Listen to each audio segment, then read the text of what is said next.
So I want you to picture this. You get back to your dorm after going to class, and you realize you're alone in the dorm, your roommate's not there, so you think, finally, this is my time to watch TV or YouTube, and I can do it without my headset. I can pretend like I'm not alone in this big, lonely world, right? So you're making your lunch, you make your instant garlic chili noodles, and you settle down, and you scroll, and before you tuck in, you decide, which YouTube video am I going to watch today? You settle on Drew Gooden's channel because his is the only one that you can trust to actually fill the void in your heart. You decide on his gambling video, which you've seen probably 4 times at this point.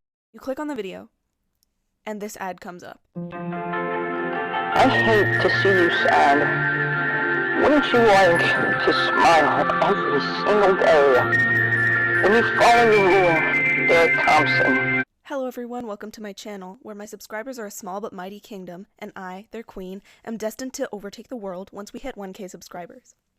Is what I would say if I were trying to start a cult on YouTube, but I'm no Derrick. But hold on, let's preface this. 2025 was the year of realistic AI media and the dead internet theory, but 2026 proves more promising on the internet front, at least trend and meme-wise. Unfortunately, 2026 is also the year that I broke my streak.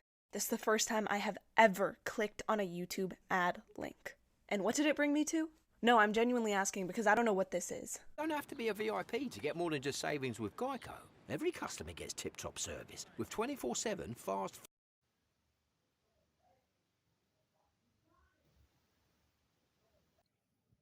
Oh, sorry, did I interrupt your ad? You should be following Derrick Thompson instead of participating in market consumerism.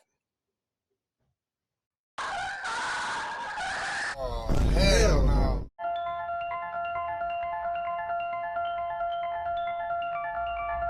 So upon looking at his YouTube channel, it's a bit on the nose, I would say, with the pentagram at the top, Hail Satan, a bit on the nose. You look at his bio and there's a link here for a book for the Infernal Ledger, which I'll get into in a second, but I just want to look at, when you first enter the YouTube channel space. So it's a lot of weird stuff. I'll insert some videos. Basically, it starts off kind of silent, kind of very religious, and then it goes and he gets more aggressive, and it just kind of spirals. I'll go out and I'll sit on my porch and I'll watch the parents with their kids and As you can see, the channel is growing pretty fast. He already has 5,000 subscribers, which I remember he was at about maybe 1,000 when I first clicked on this link a few days ago. So he's getting a lot of traction. He's publicizing this everywhere. This is a huge ad to be running. People commenting on Reddit. Oh my god, bro. Oh, hell no. Lots of people are theorizing that it's an internet analog horror, but the general consensus is that people are a little bit afraid to investigate. And in some places, people on Reddit will be providing a link to a YouTube video where he explains this sort of horror story fiction that he's come up with for people to interact with online, but every link that I click on is inactive, doesn't work, or one of them said that the YouTube video has been taken down by the creator.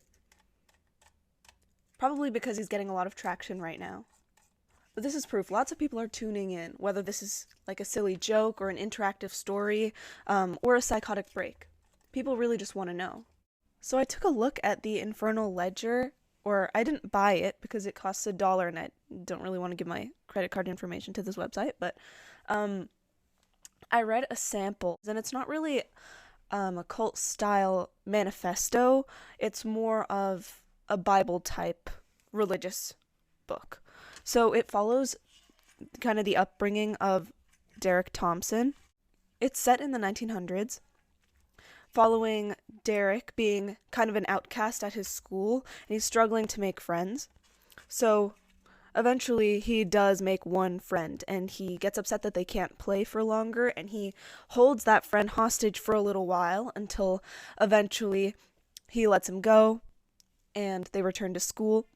But then back at home, I would say the main point of this chapter is to introduce this story that becomes a fundamental philosophy to Derrick Thompson. which is that he should be able to take revenge on anyone who was opposing him.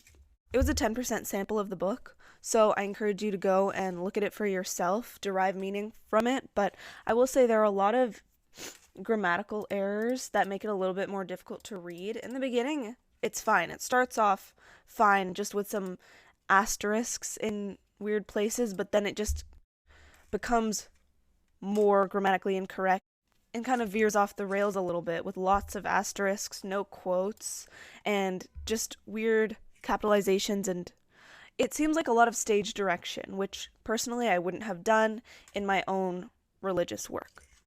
What I really like about this channel is it's very encouraging, especially his original videos where he kind of spreads his philosophies: spread love, not hate, take a chance, your best friend encouraging you to accept him as your leader. And I don't know, it seems pretty tempting. Like, I'm here for you, be yourself. Very positive stuff. I mean, Master Derrick, yeah. Yeah. I think I will accept him as my ruler. The oldest video is from 2 years ago, which is kind of surprising because he only started paying for ads now. But I think it's really interesting that he really has believed in these philosophies for a little while, and he's been slowly, I mean, it may seem like he has a small audience, only 5,000 subscribers, but it's a small group, but they're very, very loyal. And I can see why. I mean, there's a lot of appeal to this. Yeah. I think Derrick can teach us a lot about getting some engagement online, because it doesn't matter how many supporters you have if they're only supporting you at a very surface level. But he has very loyal, very engaging supporters. They comment on all his videos, they support him by following his philosophy.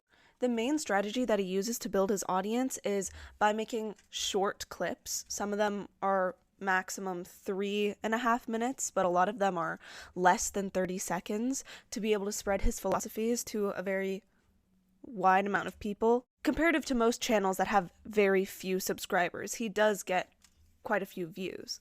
He has over 130,000 views on his channel. I didn't want to explore all of his content. I think it would be better if you did that a little bit more yourself if you're interested. I would encourage you to, as a devout follower. But I also want to talk about a little bit more about his ad, because it has gotten so much engagement, and because it is a very effective ad. I mean, it's the only one I've ever clicked on, and that goes the same for a lot of the people in the comments. I think the biggest draw is the intrigue, the curiosity. You click on the link and you know it's a YouTube channel link, but you're not entirely certain what you're going to find, and there's a little bit of fear there, but it's overwhelmed by that human nature to satisfy our curiosities. It's what drives us to explore the internet, to bring ourselves to any stimulation at all. It tickles the fancies of our diversive curiosity. But once you dive deeper, it becomes more about specific curiosity. Diversive curiosity is when you are just generally curious about something, which invites you to explore something that's more unknown. While specific curiosity is what drives us to do puzzles, read, challenge our minds in some way.